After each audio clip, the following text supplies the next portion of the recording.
Bulchiinsa magaalaa Adaamaa kutaa magaalaa Dambalaa aanaa Wanjiitti mariin hawaasaa aanichaa hirmaachisee geggeeffame. Marichis mata duree gargaaramurraa gara oomishtummaatti birmadummaa fi kabaja biyyaatiif jedhuun kan geggeeffamedha. Barreeffama gabaabaa kan dhiyeessanitti gaafatamaa waajjira paartii badhaadhinaa aanaa Wanjii obbo Masfin Biraanuu akka ibsanitti kaayyoon marii kanaa ilaalcha hawaasaa jijjiiruudhaan oomishaa fi oomishtummaa dabaluu, sadarkaa maatiitti wabii nyaataa milkeessuu fi haala mijataa uumuun badhaadhina eegalame itti fufsiisuuf hawaasa aadaa hojii cimaa qabu horachuuf ta'uu himaniiru. Akkamitti gargaaramummaa eeggattummaa hambifne hundee irraa buqqifne hiyyummaa seenaa goonee diinagdeedhaan badhaana qabeenya horanna kan jedhu kan xiinxalamaa turee fi jalqabbii bu'uura gaarii kan jiru ta'uu isaati jechuudha.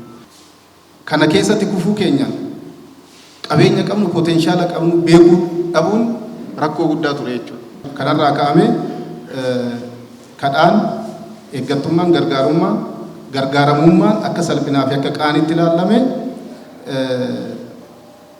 kanammoo jecha gochatti jijjiirree hojjechuu akka qabnu kan nutti agarsiisu ta'uu isaati. Kana gochuudhaaf kabajamoo muummee ministeeraa keenya inisheetifoota adda addaa bocuudhaan gadi buusanii bu'uurri gaariin bu'aa akka jiru hojiilee gurguddoon akka hojjetamaa jiran agarsiistuu raawwii bara 2016 ni mul'isaa jechuudha. Hawaasni maricha irratti argaman tokko tokkos hiyyummaa hojjetan malee hinjifachuun hin danda'amu, hirkattummaarraa gara of danda'uutti ce'uuf kaka'umsi mataa keenyaa murteessaadha jechuun humna qabnu hunda fayyadamnee kutannoo cimaan kaanee hojjechuun barbaachisaadha jedhan. Hiyyummaa hojjetan malee hin injifata waan ta'eef hojjechuun dirqama ta'a waan ta'eef akka dirqamaatti fudhannaa jechuudha. Ani maal inni wanni akka carraatitti geggeessitoota kanaaf yookiin uummata jiru kana gammachuun kiyyaa fi gammachuun guutuu waliin qabnu jechuudha. Maal inni biyyoonni kun gandoonni amma asitti argamu kun hundisaa jechuudha. Ganda durummaadhaan badhaadha jechuun hin danda'amu jechuudha. Gandoota bishaan kotteen bishaanii hin tuqne hin jiru jechuudha. Ganda baatee boora garmaa mootee kurriftuun gandoonni qabnu kun guutuun isaa gandoota oomishaaf oomishtummaa waggaatti yeroo lama yeroo sadii fayyadamuu danda'a waan ta'eef sirriitti hojjennee of jijjiiruun numaaf faayidaan kallattiin mootummaan kaa'es akka hojjennee of jijjiirudha.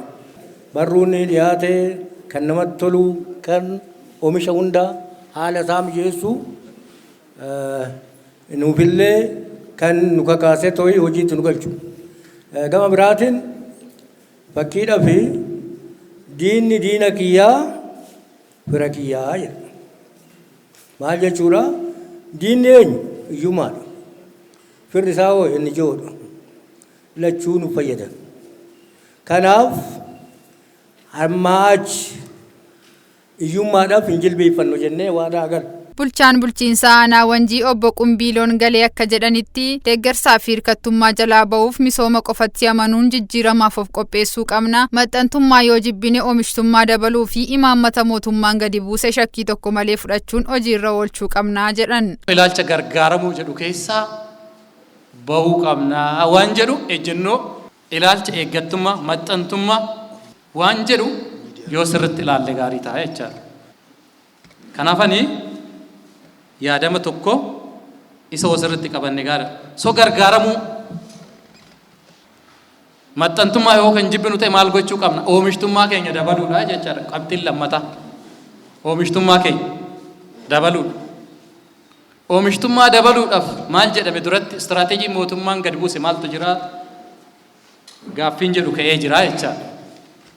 Istiraateejii mootummaan buuse tokkoffaa yaadama misoomuti.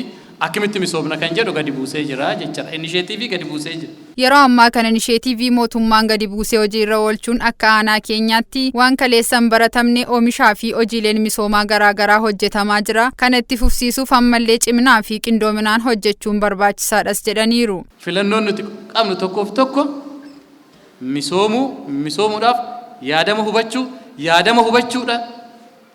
Hubannoo qofti gaa miti yaadama sana hojiitti hiikuudha jechuudha.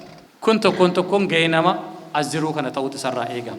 Itti gaafatamaan waajjira dargaggoo fi ispoortii bulchiinsa magaalaa Adaamaa obbo Mulgeetaa Qaabatoo marii kana irratti argamuutiin yaada kennaniin diinni guddaa nuti injifachuu qabnu hiyyummaadha. Kanaafuu hiyyummaa keessaa ba'uuf akka hawaasaa fi mootummaatti maal hojjechuu qabna, akkamitti hojjechuu qabna kan jedhu beekuun barbaachisaa ta'uu ibsan. Akka diinaatti diina keenya tokkoffaa isa guddaa isa olaanaa rakkoowwan xixiqqaa asii achitti kaasaa jirtan kanaaf ka'umsa ta'ee hiyyummaadha jechuudha. Isarratti mari'achaa jirra. Mootummaan keenya isarratti hadheeffatee jibbee gadi buusee jira waan ta'eef ijjannootti qabannee jirra. Diina ta'uusaa hubannee jirra. Keessaallee bahuu qabnaa, hiyyummaa kana ofirraa cabsuu qabnaa, dhaalchisuu qabnu jennee ijjannoo qabannee jirra. Ijjannoo kana immoo dhugoomsuudhaaf hojjechuu qabna jennee jirra. Yoo hojjennu immoo naannoo keenya qabeenya maaltu jira? Haalli mijataan hiyyummaa kana keessaa nu baasuu danda'u maaltu jira? Bakka dhaabatteerraa kaatee laaluu qabdaa jechuudha.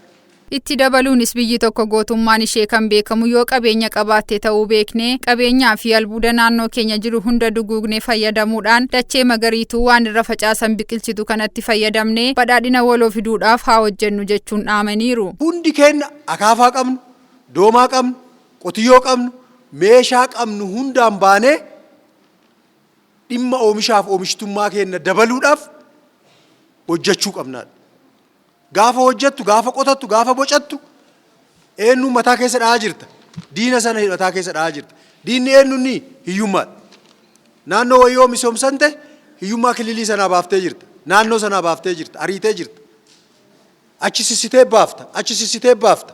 Akkas goonee wanjii keessaa xaragnee baafnaa jechuudha. Ummanni wanjii ummatan kadhanne ta'aa jechuudha. Gaafa kaan Adaamaa keessaa baafna. Oromiyaa keessaa baafnaa, Itoophiyaa keessaa baafnee biyya misoomte, biyya badhaate, addunyaa keessatti mataa ol qabatte uumnaa jechuudha. Kanaaf harki jiru fayyaa qabu hundinuu oomishtummaa dabaluudhaaf hojjechuu qabna jechuudha.